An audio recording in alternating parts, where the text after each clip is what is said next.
Du coup, oula, mince, je suis toute brouillée. Donc voilà, donc en fait, pourquoi ce thème de l'autorité est aussi important? C'est parce que souvent on confond en fait le fait de vouloir aider, de vouloir accompagner nos enfants au travers de l'autorité parce qu'on a peur. Parce que quand on découvre les diagnostics TDAH, le TOP, les troubles 10, quand il y a des difficultés à l'école, quand il y a des débordements à la maison, quand il y a tout ces schémas qui se mettent en place qu'on ne comprend pas et qu'on se dit mais pourquoi les autres enfants ils réagissent pas de la même manière et pourquoi moi j'arrive pas à faire et blablabla. Bla, bla, bla, bla. En fait, c'est votre peur qui prend le dessus. Et donc, votre autorité, le fait de vous faire entendre, vous la confondez avec votre peur. Et la peur, elle prend le dessus sur tout. Donc, on a peur, on veut contrôler, on veut que notre autorité soit respectée. Dans notre tête, on accompagne notre enfant, on est sûr, on l'accompagne, on lui donne les bonnes clés. Et oui, vous avez souvent raison dans ce que vous dites ou de la façon dont vous le percevez, mais c'est ensuite la manière dont c'est mis en forme et comment c'est perçu par rapport à votre enfant. Donc, redéfinir l'autorité avec un enfant neuroatypique, c'est une chose qui est importante parce que souvent votre relation, elle est détériorée à cause de ces problèmes d'autorité. Et donc, en fait, il y a beaucoup de conflits qui naissent de cette difficulté de se faire entendre. Il y a beaucoup d'épuisement et il y a énormément de ruptures relationnelles qui sont liées à ça. Donc, c'est important dans le développement de ce que je vais vous expliquer aujourd'hui, de bien comprendre qu'il faut déconstruire la croyance sur de l'autorité sur laquelle on base souvent l'autoritarisme. Tu fais ce que je te dis parce que j'ai raison. Et alors ça, je ne sais pas, mais ça ne marche pas. Hein. Parce qu'en fait, un enfant qui est neuroatypique, il va forcément remettre en cause ou même ça va le déclencher et ça va accentuer les symptômes du TOP et du TDAH, par exemple. Ou même quand on a un trouble 10, quand on a des difficultés scolaires liées à des troubles 10, ça va aussi déclencher parce que en gros, la personne en face, l'enfant en face de vous, il va percevoir qu'il n'est pas à la hauteur. Et lui, en fait, quand il perçoit qu'il n'est pas à la hauteur, soit il a sa valeur personnelle qui est détériorée, soit il va vouloir euh, euh, être dur avec vous parce que vous lui faites représenter une image qu'il n'a pas envie de voir, qui est difficile pour lui d'accepter. Parce que toujours est-il que quand on a un trouble, c'est nous qui vivons avec. Donc, si on parle de nos enfants, eux, ils vivent avec leurs troubles. C'est pas une excuse, etc., etc. C'est pas parce qu'ils font des bêtises, c'est pas parce qu'ils font des choses qui sont pas appropriées, etc. Ça, c'est lié à leurs troubles, en fait. Du coup, notre autorité, comment on peut déconstruire l'idée qu'on en a pour avancer. Donc, ça veut dire redonner du sens à une autorité qui va être basée sur la relation, sur de la compréhension et sur de l'adaptation. Alors, je sais, je vous entends déjà dire, mais oui, mais je fais déjà ça, mais ça ne fonctionne pas, etc. etc. Alors, souvent, on pense qu'on fait les choses. Moi, j'étais intimement convaincue que j'étais la meilleure des mères, que je faisais tout comme il fallait et que eux ne comprenaient pas ce que je leur expliquais. Et du coup, quand j'ai remis les choses en place, je me suis rendu compte que, en fait, j'étais une très bonne mère, hein, c'est sûr, vous êtes toutes des super mamans. Sauf que, en fait, je ne mettais pas au centre de ma famille la relation, le lien et surtout les écouter, en fait, la compréhension de ce qu'ils vivaient réellement. Et du coup, ben, à partir du moment où tu as fait cette démarche de déconstruction, de redonner du sens à l'autorité que tu vas mettre, et bah, tu vas pouvoir apporter des repères qui seront beaucoup plus concrets et beaucoup plus sécurisants pour toi. Parce que vraiment, il y a une chose dont on n'a pas souvent conscience, enfin, on se rend compte qu'on a peur, mais on pense qu'on a peur pour nos enfants, et en fait, on a souvent peur pour nous. On a souvent de la culpabilité en nous. On a souvent le sentiment que c'est de notre faute. Et donc, en fait, quand on est dans ces sentiments-là, donc c'est un sentiment de peur, de colère, de culpabilité, etc., on va switcher sur le fait qu'on est dans ce besoin d'accompagner, de contrôler nos enfants et donc de mettre de l'autorité.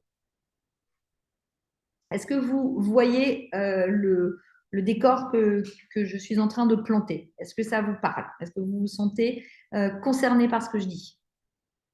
Vous pouvez mettre un petit pouce, vous pouvez mettre un petit commentaire, un petit oui, voilà, pas de souci. Ce serait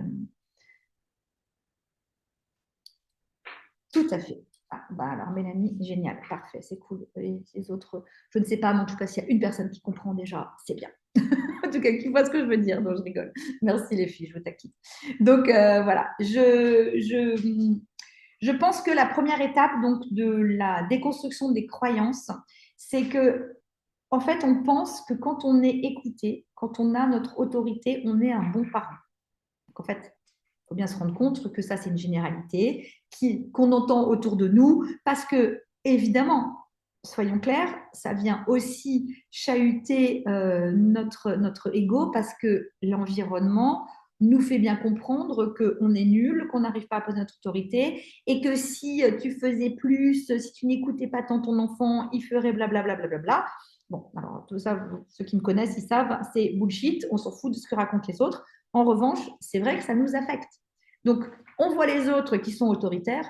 Alors moi, qu'on ait des enfants neuroatypiques ou non, je pense que éduquer sur la peur ou sur le je t'aime si tu fais ce que je dis ou si tu es comme je suis, ça fonctionne pas. Hein. Donc il y a des enfants qui sont neurotypiques et qui vont peut-être accepter, même des fois des neuroatypiques, mais au fond d'eux, ça va pas créer des relations très pérennes et c'est plutôt toxique dans la vie.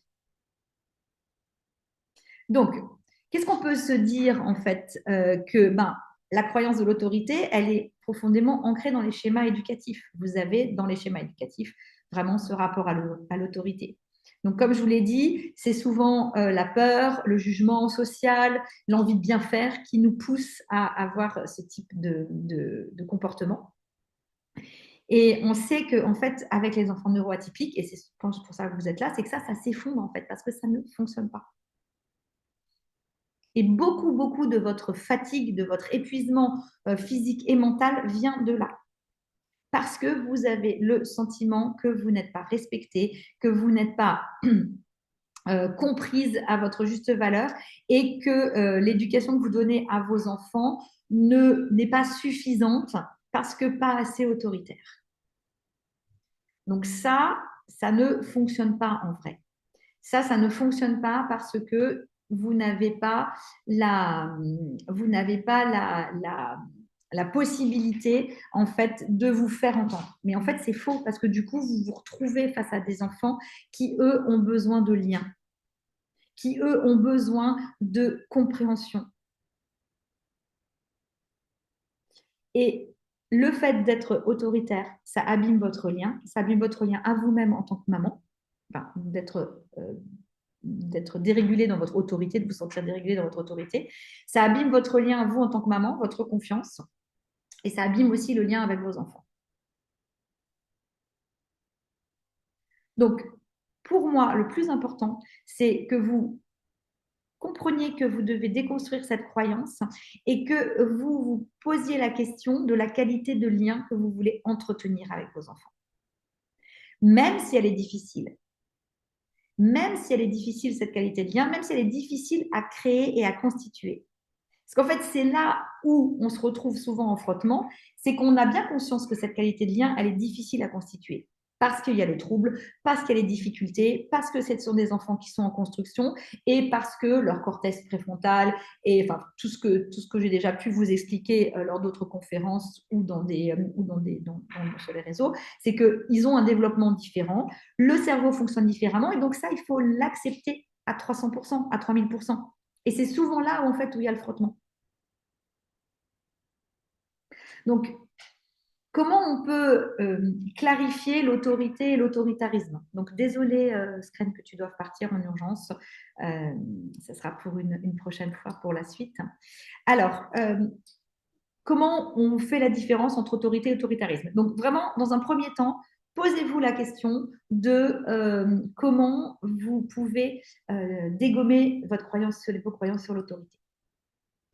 Donc, c'est quoi la frontière finalement entre autorité et autoritarisme? On n'a pas vraiment il n'y a pas vraiment de règles, on ne sait pas exactement quand est-ce qu'on est autoritaire ou quand est-ce qu'on est autoritariste.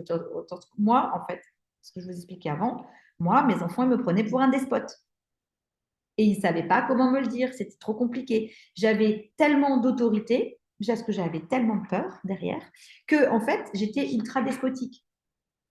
Et donc, eux, ils m'aimaient, ils nous aiment, nos enfants. Donc, ils veulent faire, sauf qu'ils n'y arrivent pas, sauf qu'ils rentrent en conflit, sauf que du coup, vous êtes. Moi, j'étais de plus en plus énervée, de plus en plus fatiguée, de plus en plus en doute et en proie à me dire, mais de toute façon, ils font n'importe quoi, ils font toujours ce qu'ils veulent. Et ça, c'était. De toute façon, tu fais toujours ce que tu veux, tu t'en fous. En fait, eux, ils voulaient du lien. Donc, une autorité saine, selon moi, c'est un cadre de la sécurité, de la prévisibilité et de la posture d'un adulte rassurant. Alors, je vais vous développer ça. Le cadre, c'est le cadre que vous allez mettre, votre cadre, vos valeurs, parce qu'il ne s'agit pas, c'est pas ce que je vous dis, de tout accepter, que ça parte en cacahuète et tout, etc. On est bien d'accord, c'est pas le but. Le but, c'est d'avoir quelque chose de plus ou moins cohérent tout en sachant qu'on a des enfants différents, donc avec une construction différente. De la sécurité. Donc pour moi, l'idée dans l'autorité et dans la vie de parent, c'est sécurité et amour. C'est deux choses qui sont les plus importantes. Le reste, c'est du décor. Donc, vous apportez de la sécurité. Donc, vous allez sécuriser vos enfants. Mais sécuriser ses enfants, ce n'est pas être autoritaire. Sécuriser ses enfants, c'est se rendre compte de quels sont leurs besoins, de comment je peux les amener à là où j'en ai envie. Donc, votre cadre, vous l'avez dans votre tête. Vous savez, peut-être vous ne savez pas encore, mais vous allez apprendre. Ensuite, la sécurité, c'est comment mon enfant il est en sécurité. Est-ce que là où il est, dans le cadre personnel, dans le cadre de l'école, est-ce qu'il est en sécurité? Est-ce que moi, je le mets suffisamment en sécurité? Et ensuite, la prévisibilité. La prévisibilité, ça, c'est très important, l'anticipation. Plutôt que de bisquer sur tout ce que vous font vos enfants qui n'est pas OK, c'est de savoir qu'en fonction aussi de vos réactions, vous allez déclencher certaines réactions.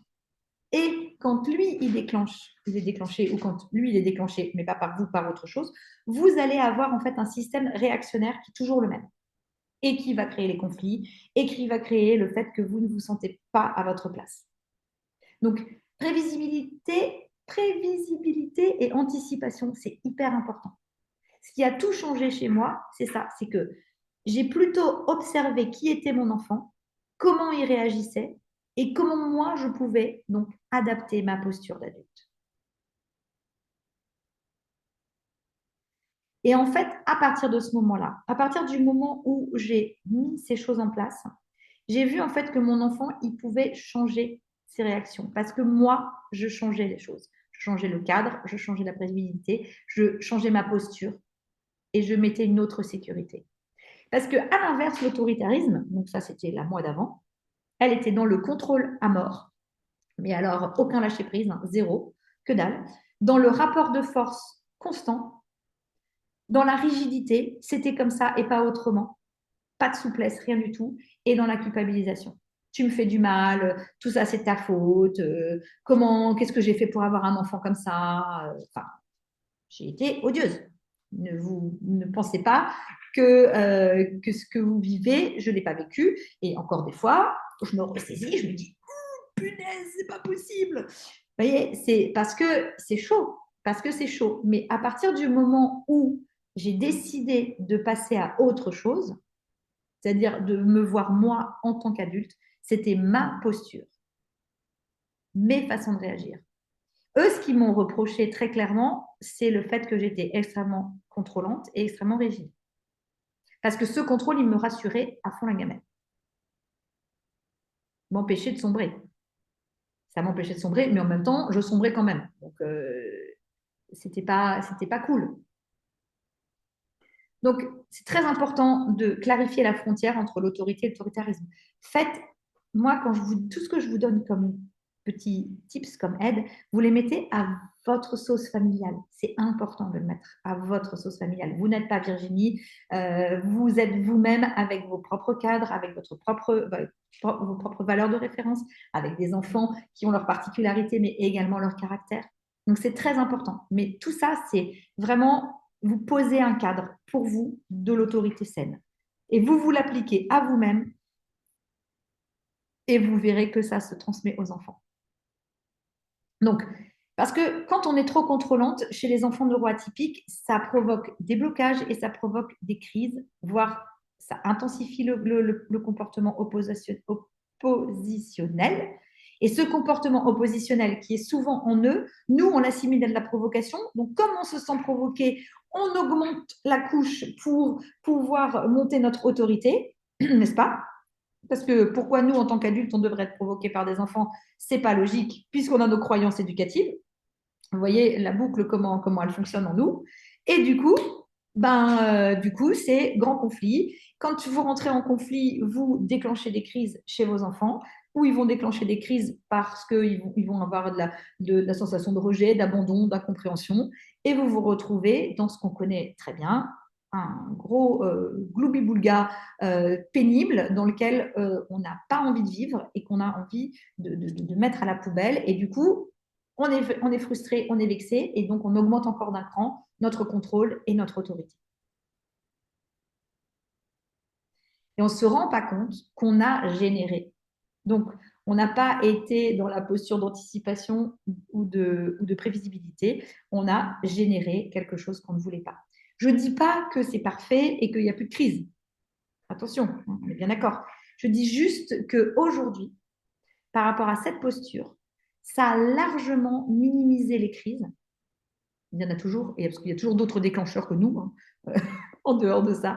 Mais que moi, aujourd'hui, dans ma façon de faire, je sais que quand je vais rentrer sur un certain terrain, par exemple l'école, je sais exactement, dans ma tête, c'est extrêmement prévisible ce qui peut se passer, ce qui peut découler. Je vais le terrain de l'école parce que pendant des années, avec mon fils aîné, je n'ai pas pu parler école. Voilà. Aujourd'hui, il a 16 ans, il va rentrer en première. J'arrive maintenant à en parler. J'ai mis beaucoup de temps. J'ai dû accepter plein de choses, avaler plein de couleuvres, le laisser faire les choses comme il voulait. J'ai vraiment, mais tout ça en gardant un cadre sécure et en ayant toujours un discours qui était le même. Je l'ai laissé gérer, mais j'ai toujours eu mon discours le même. Mais je ne me suis pas imposée. J'ai laissé faire au fur et à mesure. Évidemment, vous imaginez bien que j'ai eu des trouilles au mètre à zéro, des maux de ventre, des petites insomnies et tout, etc. Mais au final, aujourd'hui, il prend la mesure de ce qu'il est en train de vivre. Et donc, il va avoir 16 ans après-demain. Mais tout le collège, ça a été pénible. La seconde, ça a encore été un moment compliqué. Et là, maintenant, petit à petit, mais j'ai évité, parce qu'en sixième, cinquième, j'ai passé mon temps à lui hurler dessus, enfin, c'était catastrophique. Donc, à un moment donné, c'était où j'y laissais ma peau, ou lui, il devenait un enfant que je n'avais plus envie de supporter. Vous voyez? Donc, j'ai pris ma part de responsabilité. J'ai changé mon mindset, j'ai changé mon état d'esprit et j'ai décidé d'être l'adulte que je voulais être et plus juste une mère contrôlante qui avait peur. Donc, la punition, on sait que les punitions, ça ne fonctionne pas. Enfin, alors après, il y a des enfants, même avec top, la punition, ça fonctionne. Moi, j'en ai un qui arrive à accepter la punition, l'autre, même pas en rêve. Depuis qu'il a un an et demi, je ne savais plus le punir. Ça ne marche pas. Donc, en fait, lui dire si tu n'obéis pas, tu seras puni, ça n'a aucun sens parce qu'en fait, il ne comprend pas en fait. Parce que lui, il part du principe que tout ce qu'il veut faire, il part du principe, parce qu'il est drivé par son cerveau également, que tout ce qu'il fait, il le fait parce que c'est normal, parce qu'il en a envie. Ok, donc ça fait très peur en tant que parent, hein, on est bien d'accord. Donc, du coup, comment je fais? Donc, plus petit, ou même encore maintenant, je comprends leurs difficultés. C'est-à-dire que je rentre en connexion avec eux. Je comprends leurs difficultés ou je comprends leurs besoins. C'est-à-dire que je commence toujours ma phrase par je comprends. Pas tu dois faire ci ou ça ne marche pas, t'es puni, va dans ta chambre ou j'en sais rien.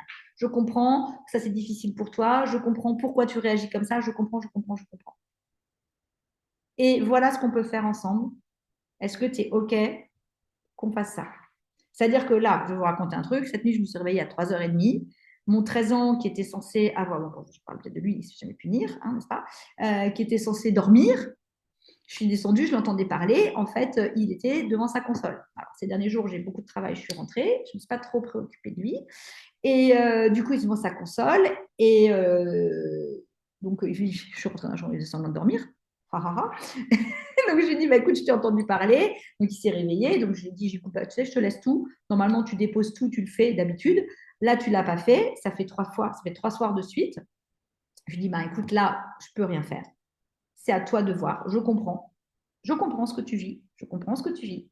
Parce que là, tu es bien et tout, etc. Mais je t'explique, je suis restée hyper calme. La veille, j'étais moins calme. Mais là, je me suis dit, de toute façon, ça ne sert plus à rien. Donc, je suis restée très calme et je lui ai fait une tirade assez calme, froide. Il était, qu'il ne puisse pas avoir de réaction à m'expliquer que, parce que la dernière fois, il m'avait expliqué un truc. Et, donc, voilà. Et je lui ai dit, ben, OK, tu connais les conséquences de tout ça. Donc, je te laisserai dormir demain matin. Et ce soir, on va en parler. Il a éteint son truc, il n'a rien dit. Je ne sais pas quelle posture je vais devoir prendre encore. Je vais y réfléchir aujourd'hui. Mais par contre, j'ai évité. Donc, l'autre jour, j'étais rentrée, j'avais arraché la truc et tout, mais ça a servi parce que je n'ai pas été en connexion avec lui. Donc là, je lui ai dit maintenant, voilà, 3 fois de suite, c'est trop, même si c'est pendant les vacances. Il y a quelque chose qui ne va pas, mais c'est surtout par rapport à toi, à ton comportement, au fait que tu laisses ton cerveau, parce que pendant les vacances, ils ne prennent pas leur traitement. Donc là, tu laisses ton cerveau t'entraîner là où il veut. Je comprends ça, je le sais, ce qu'il y a. Donc, je ne vais pas te punir. Par contre, on va avoir une discussion et il va y avoir des conséquences. Voilà, donc c'est pas plus tard que hier soir. Donc, n'oubliez pas que je suis exactement comme vous. Je vis la même chose que vous, les écrans, les ci, les ça, sauf que j'adopte une posture différente. Cette posture, elle me permet d'être moins épuisée, moins culpabilisée et surtout de laisser en fait de la place au lien. Parce que si je me mets à hurler tout le temps, comme je le faisais avant, je dénature le lien, je romps le lien. Enfin, en tout cas, à terme, c'est ce qui se passe. Parce qu'en fait, nos enfants, et c'est pas pour les chouchouter, les dorloter, leur dire ah les pauvres, ils ont un TDAH, etc. Ils ont un réel besoin d'accompagnement en fait. Et ça bouscule nos valeurs. Et puis, ça bouscule aussi les autres. Et donc, on est aux prises, nous, on est souvent aux prises entre l'environnement, l'école qui nous raconte un truc, même des fois les thérapeutes, tout ça, et la réalité de ce qu'on vit, quoi. La réalité du terrain. C'est pas la même, en fait. Et donc, ces enfants, ils ont souvent des repères qui ne sont pas les bons. Ils ont des problèmes avec le respect, ils ont des problèmes avec la politesse, ils ont des problèmes avec l'écoute, avec l'autonomie. Ils ont des difficultés, en tout cas, avec ça. Et donc, nous, on est souvent jugés, on est perdus, on se sent en échec. Euh, et c'est là-dessus qu'on c'est là-dessus qu'on base les choses. Et c'est là où moi je dis, il faut balayer tout ça. Parce qu'il faut rentrer dans le mode je m'adapte. Je m'adapte, je comprends. Pas juste en surface pour que ça fasse bien, pour qu'il se comporte bien à l'école ou qu'il se comporte bien. Non, je comprends réellement. En fait, moi, ce pourquoi je vous propose mes programmes, c'est pour vous accompagner à creuser. Parce qu'en surface, on a tout compris. Mais personne ne nous accompagne à creuser. Ça a vraiment été mon point de repère, c'est que personne ne nous accompagne jamais à creuser, à rechercher, à comprendre vraiment. Parce qu'en fait, il faut que ça aille vite, il faut qu'à l'école, ça se passe bien, il faut que nous, on soit rassurés, il faut que les autres, vous voyez, puis on a du boulot, puis il y a les thérapeutes, et il y a tout ça. Et en fait, on ne creuse pas vraiment, on ne va pas au fond de la connaissance de notre enfant. Parce qu'il n'y a pas un TDAH, pas un TOP, pas un 10 qui se ressemblent. En fait, on a tous le même trouble, mais on est tous différents.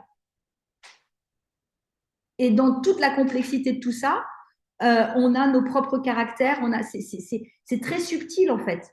Alors on va tous avoir le même diagnostic. Nous, on est 4, on a tous le même diagnostic. Sauf qu'on est tous différents. On ne réagit pas de la même manière au rejet. On n'a pas eu les mêmes, on n'a pas eu les mêmes parents pour mon mari et pour moi. On n'a pas eu les mêmes histoires scolaires. Même pour mes enfants aujourd'hui, c'est pas du tout la même. Il y en a un, il était 4 ans dans un système alternatif. L'autre, il est dans un système classique, dans une école assez dure privée. Enfin, vous voyez, on ne vit pas la même chose. On n'a pas les mêmes environnements, même les mêmes copains et tout ça. Donc, c'est hyper important de s'intéresser de façon spécifique à qui vous êtes et qui ils sont, surtout pour bien les accompagner. Donc, ce n'est pas un problème de valeur. Ils n'ont pas un problème de valeur. Ils ont un problème de dérégulation émotionnelle.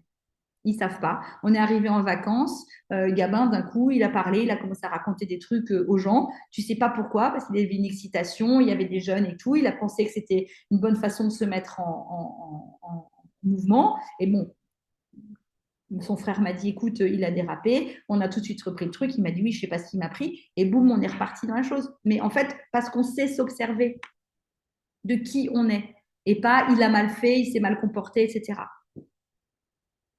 Donc, quand on est parent d'enfants neuroatypiques, la parentalité qu'on doit avoir, c'est une parentalité ajustée. La flexibilité. Le cadre rigide, alors, ça fonctionne pour certains, mais c'est quand même pas la majorité. Et le cadre rigide, quand il pète aussi, parce qu'il y a des enfants, notamment les filles, elles arrivent à des fois se mettre dans le cadre et puis d'un seul coup, ça peut vraiment péter les plombs. Donc il faut vraiment faire attention à ça. Il faut aussi accepter le trouble réellement et faire le choix de l'ouverture et de la connaissance, c'est ce que je vous disais avant, et pas juste de la résignation. Il est comme ça, ah, de toute façon, ça n'ira jamais à l'école, ça n'ira jamais avec les autres. Éviter les généralités vis-à-vis de ça, même si c'est dur, même s'il y en a qui rament vraiment fort. Parce que là aussi, il y a des déséquilibres assez énormes en fait entre les personnalités des enfants, entre les moments où vous vivez les choses les plus dures.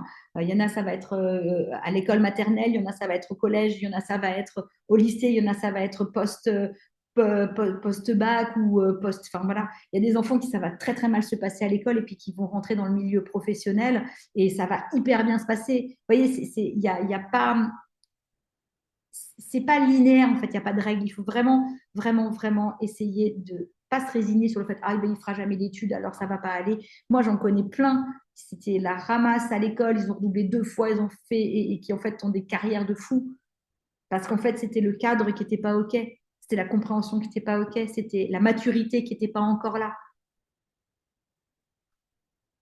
Donc, accepter la réalité, c'est pas renoncer à éduquer, c'est pas renoncer à être autoritaire, c'est choisir. Vous faites le choix d'accompagner autrement.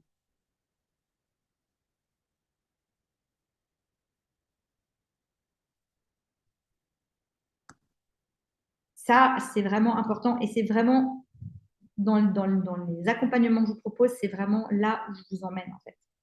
Que ce soit là dans le pack de l'été que j'ai créé ou dans l'accompagnement de Réenchante, c'est vraiment là où je vous emmène. Donc pour conclure sur l'autorité bienveillante, alors ce mot, il est un peu utilisé à toutes les sauces en ce moment, mais c'est vraiment un levier de sécurité intérieure pour vous-même et pour vos enfants. Donc je vous le répète encore une fois, on n'est pas solide, on n'est pas une bonne mère parce qu'on est autoritaire. L'enfant n'a pas besoin de plus de contrôle et vous non plus. Je sais que le lâcher prise, c'est un gros, gros, gros, gros sujet. On en passe des heures en formation là-dessus, c'est important. Parce qu'on se demande toujours comment je vais faire pour lâcher prise.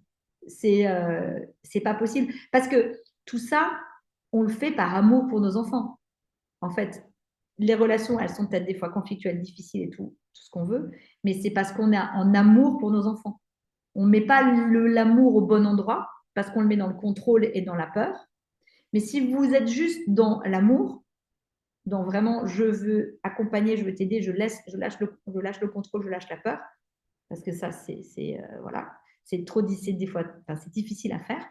Là, vous allez rentrer dans la relation. Parce que ce qui est vraiment important, c'est de nourrir la relation que vous allez avoir avec vos enfants. Plus, en plus, ils sont neuroatypiques, même s'ils parlent, au début, ils ne parlent pas beaucoup, mais même s'ils parlent peu, ils donnent souvent beaucoup d'indications. Et souvent, ces indications, on a tendance à les balayer d'un revers de main parce que ça ne nous va pas, parce qu'on a décidé autrement, etc., etc. Il vous donne énormément d'indications. Le jour où j'ai écouté mes enfants, vraiment écouté, entendu mes enfants, ça a tout changé dans la façon dont j'ai commencé à les élever. Et c'est pareil, ils sont deux, ils sont différents, et donc j'ai pas du tout le même mode opératoire avec l'un ou avec l'autre. On a des valeurs communes, des valeurs familiales communes qui sont irrépressibles, mais en termes d'éducation, je n'ai pas la même éducation avec l'un ou avec l'autre. Alors ça aussi, on pourra en discuter, on pourra faire un petit conférence sur la fratrie. Donc du coup, c'est pareil, parce que des fois, dans les fratries, il peut y avoir des frottements, parce qu'on a l'impression qu'on aime plus l'un que l'autre, ou qu'on s'occupe plus de l'un ou que de l'autre. Alors pas du tout, c'est juste que justement, si vous avez une relation qui est construite avec chacun de vos enfants, vous pouvez leur expliquer le pourquoi des choses. Donc c'est un autre sujet de conférence qui pourrait être sympa. Donc voilà. Et puis, l'autorité, en fait, c'est plus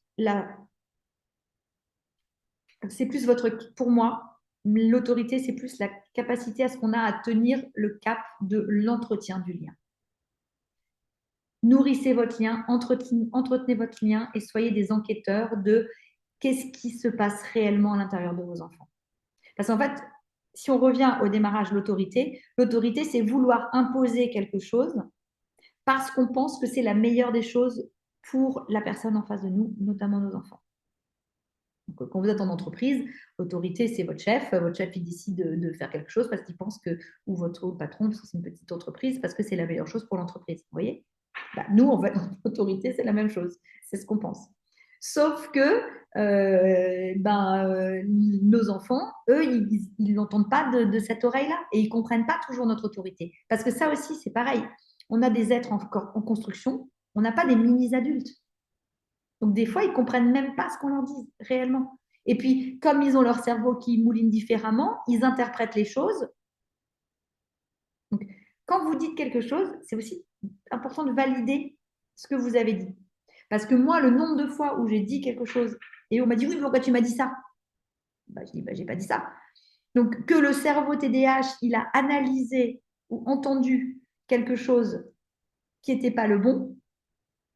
Donc, moi, maintenant, quand il y a un énervement, avant que ça monte en tour, je vais toujours valider est-ce que la personne a bien entendu ce que j'ai dit réellement et pas ce qu'elle a interprété. Parce que peut-être mon ton n'était pas le bon, parce que voilà, vous pouvez dire un truc anodin, mais sur le mauvais ton, et vous savez comment ça se passe, badaboum, grosse crise, quoi.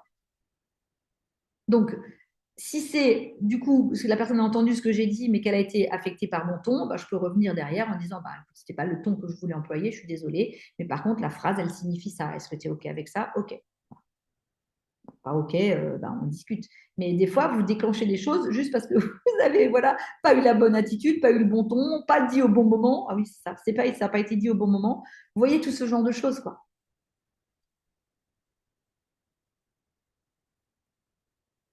Donc, n'hésitez pas à venir à ces conférences. N'hésitez pas à poser vos questions dans le groupe.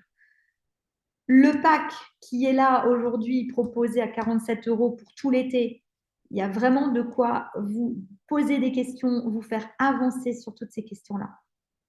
C'est vraiment important et mettez en place des petites actions quotidiennes qui changent les choses. Pas besoin de tout révolutionner d'un coup, ça ne marche pas. On ne peut pas tout changer d'un coup. Mais vous pouvez, un pas après l'autre, modifier ce qui se passe dans vos vies de maman. Avez-vous des questions? Vous pouvez poser des questions, vous pouvez ouvrir les micros si vous voulez maintenant. Je peux répondre aux questions. Je peux vous remettre aussi le lien du pack si vous voulez le revoir.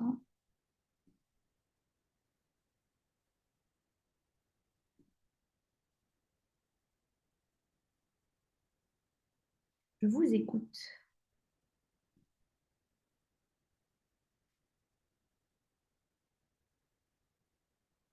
Non, c'est déjà dans la formation Solène. C'est très clair, merci beaucoup. Super. En fait, le pack, c'est vraiment le démarrage. Donc, déjà, voilà. Après, il y a des choses en complémentarité. Il y a trois. euh, bah non, mais non, non, de toute façon, quand vous prenez le programme, vous avez accès à toutes les conférences. Donc, non, vous avez tout. Vous avez tout. Super, Audrey. Merci beaucoup pour ce compliment.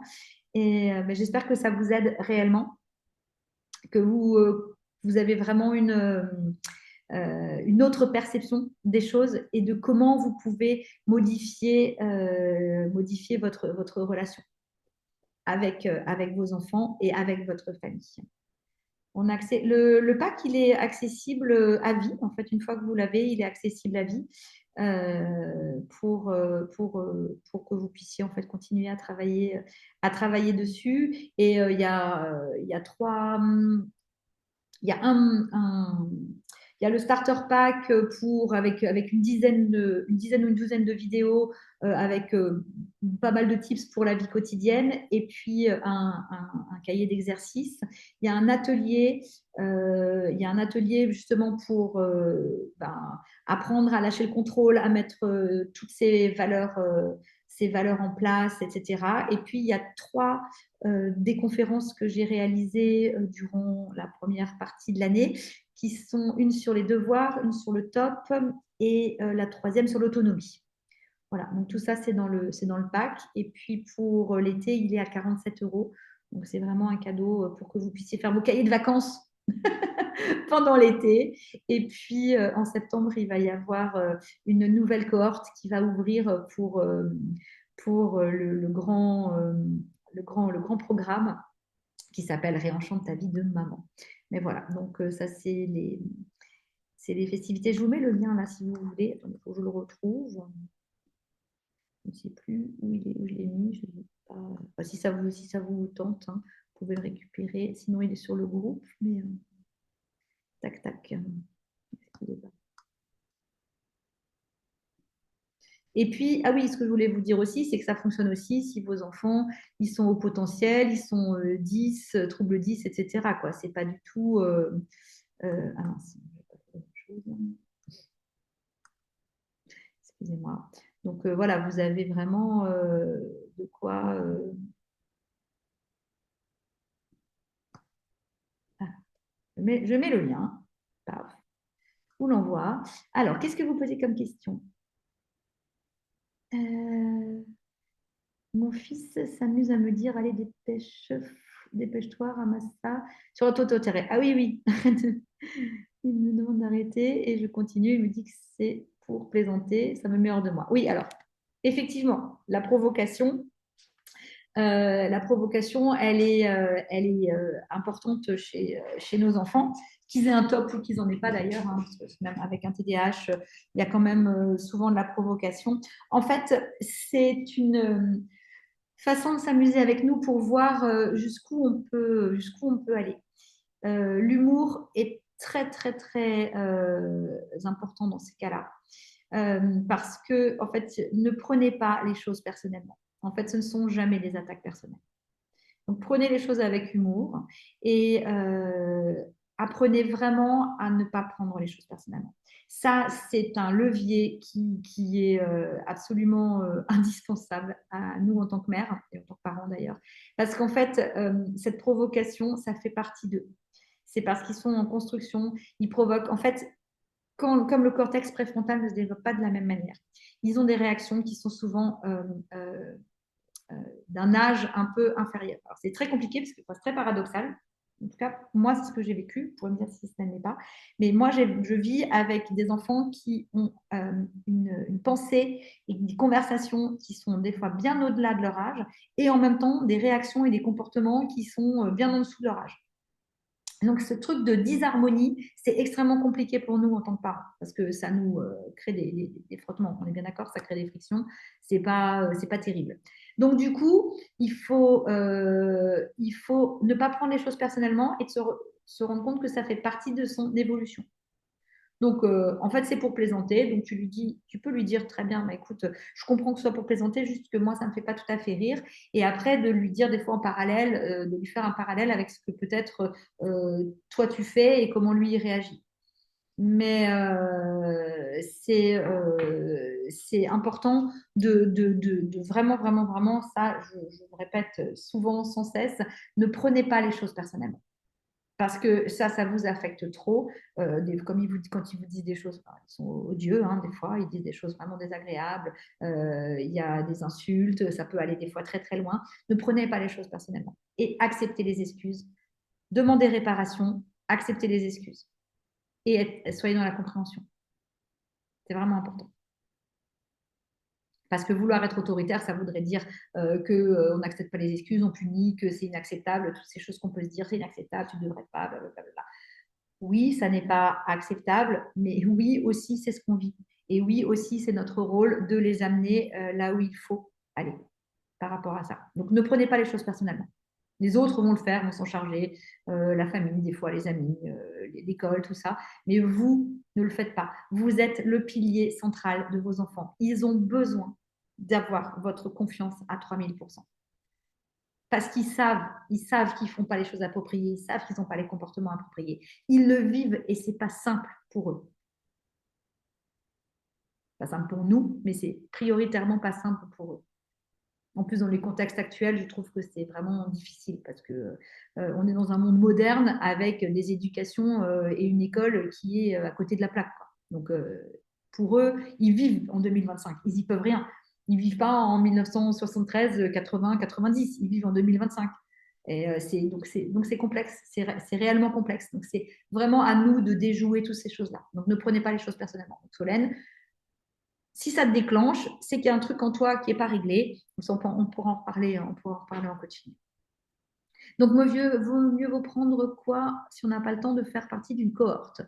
Alors, si on n'a pas le temps de faire partie d'une cohorte, donc déjà le pack, parce que vous pouvez faire 15 minutes par jour, ça fait déjà beaucoup dans les changements et il y a énormément de contenu. Ensuite, si on n'a pas le temps de faire partie d'une cohorte, une cohorte, c'est 3 mois.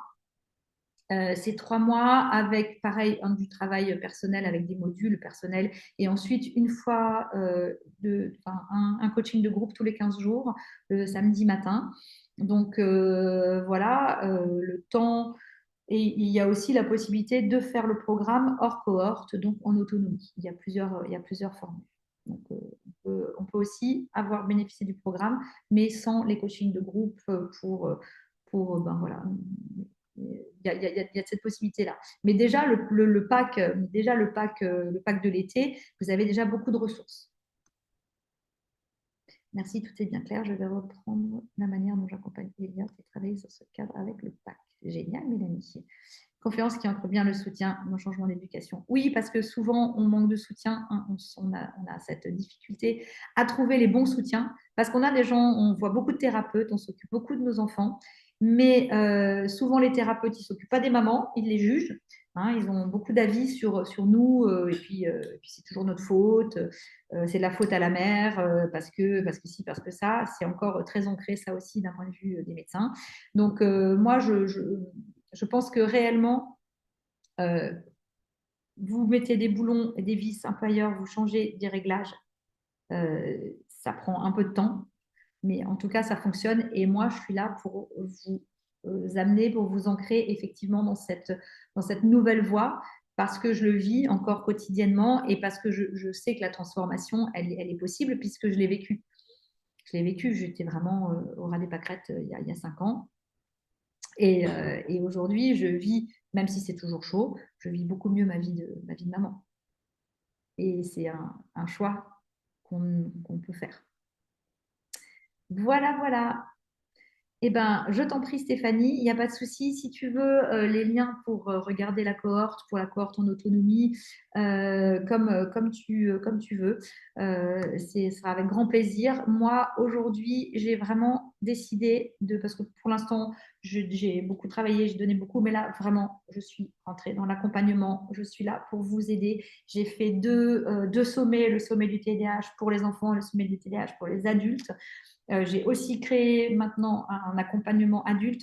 Pour moi, les accompagnements, ils doivent être clairs, faciles, accessibles et ne doivent pas prendre trop de temps parce qu'on est tous ou des mamans débordées ou nous-mêmes avec des neuroatypies. Donc, pour moi, il faut que ce soit le plus clair possible et le plus accessible possible pour tout le monde. Parce que je pense qu'il y a vraiment beaucoup de... On va pouvoir modifier l'énergie de tout ce qui se passe, mais il faut qu'on passe à l'action les unes après les autres et qu'on avance vis-à-vis de nous-mêmes et vis-à-vis de nos enfants. Ça me semble de plus en plus indispensable. Voilà pour aujourd'hui. J'espère que vous avez passé un bon moment. Moi, j'ai passé un super moment avec vous toutes. Je me suis éclatée. Je trouvais cette conférence vraiment très, très chouette. Et j'ai apprécié de vous voir toutes. Donc, Céline, Carole, Audrey, Annelise, Marielle. Quelqu'un m'a demandé, donc il n'y a pas de replay.